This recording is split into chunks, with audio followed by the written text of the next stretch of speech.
बीते 15 दिनों में बिहार की मुजफ्फरपुर, गोपालगंज, बेतिया और समस्तीपुर में जहरीली शराब पीने से अब तक 40 से भी ज्यादा मौतें हो चुकी हैं। पूर्ण शराबबंदी के बावजूद हो रही इन घटनाओं के कारण सरकार विपक्ष के निशाने पर है।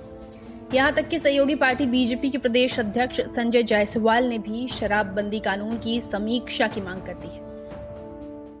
की तो आवश्यकता है ही, हर हालत में रिव्यू करने की आवश्यकता है।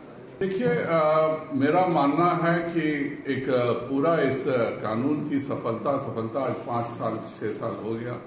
जरूर इस पर एक विचार और जरूर इस पर एक सोच होनी चाहिए। लेकिन बीजेपी प्रदेश अध्यक्ष के बयान के ठीक एक दिन बाद यानी रविवार को राज्यसभा सांसद और बिहार के पूर्व डिप्टी सीएम सुशील मोदी ने शराबबंदी कानून की तरफदारी करते हुए कहा है कि जहरीली शराब कांड का बिहार के शराबबंदी कानून से कोई ताल्लुक नहीं।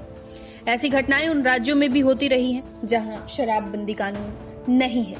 बीजेपी पूर्ण शराबबंदी के पक्ष में थी, है और आगे भी रहेगी, बल्कि इसे और कड़ा करने की जरूरत है। कि जिन राज्यों में शराबबंदी नहीं है वहां भी लोग जहरीली शराब पीने से मरते हैं। पिछले दिनों देश के अनेक राज्यों में कई लोगों की मृत्यु हुई है। तो इसलिए अगर जहरीली शराब पीने से लोगों की मृत्यु हो गई, इसका अर्थ ये नहीं है कि बिहार के अंदर शराबबंदी को और समाप्त कर दिया जाए। भारतीय जनता पार्टी पूरी तरह से पूर्ण शराबबंदी के पक्ष में है। इसको और कड़ाई से लागू करने के लिए जो भी प्रयास करने की आवश्यकता है वो किया जाना चाहिए। बीजेपी नेता ने बिहार के चर्चित खजुरबानी शराब कांड का जिक्र करते हुए दोषियों को कड़ी से कड़ी सजा देने की भी मांग की। सुशील मोदी ने कहा कि साल 2016 में हुए गोपालगंज खजुरबानी कांड मामले में कोर्ट ने आरोपियों को फांसी और आजीवन कारावास की सजा सुनाई। वैसे ही इस मामले में भी स्पीडी ट्रायल होना चाहिए।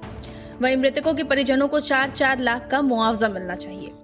पिछले दिनों गोपालगंज, बेतिया, समस्तीपुर में जहरीली शराब पीने से जो मौत हुई है वो अत्यंत दुखद है।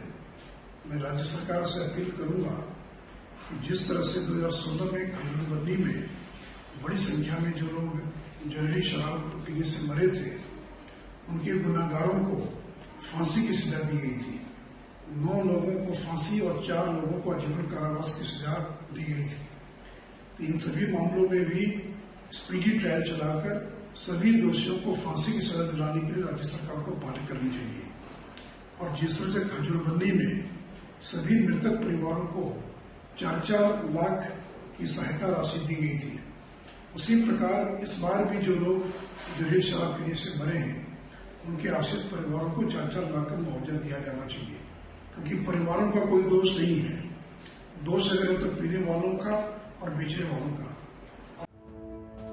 बता दें कि सरकार भले ही मामले में जांच और शराबबंदी कानून की सख्ती के दावे कर रही हो, लेकिन विपक्ष इसे सरकार के संरक्षण और स्वीकृति से किया गया संस्थागत हत्या बता रहा है। साल 2015 यानी शराबबंदी कानून के लागू होने के बाद से अब तक जहरीली शराब पीने से सैकड़ों लोगों की जान चली गई। केवल साल 2021 के जनवरी महीने से लेकर नवंबर महीने तक मरने वालों की संख्या 100 से अधिक पहुंच गई है। मुख्यमंत्री नीतीश कुमार ने 16 नवंबर यानी छठ पर्व के बाद मामले में उच्च स्तरीय बैठक बुलाई है, लेकिन मामले में अब तक न तो कोई ठोस कार्रवाई हुई, न ही मृतकों के परिजनों को मुआवजे का आश्वासन ही मिला। ब्यूरो रिपोर्ट, बिहार तक।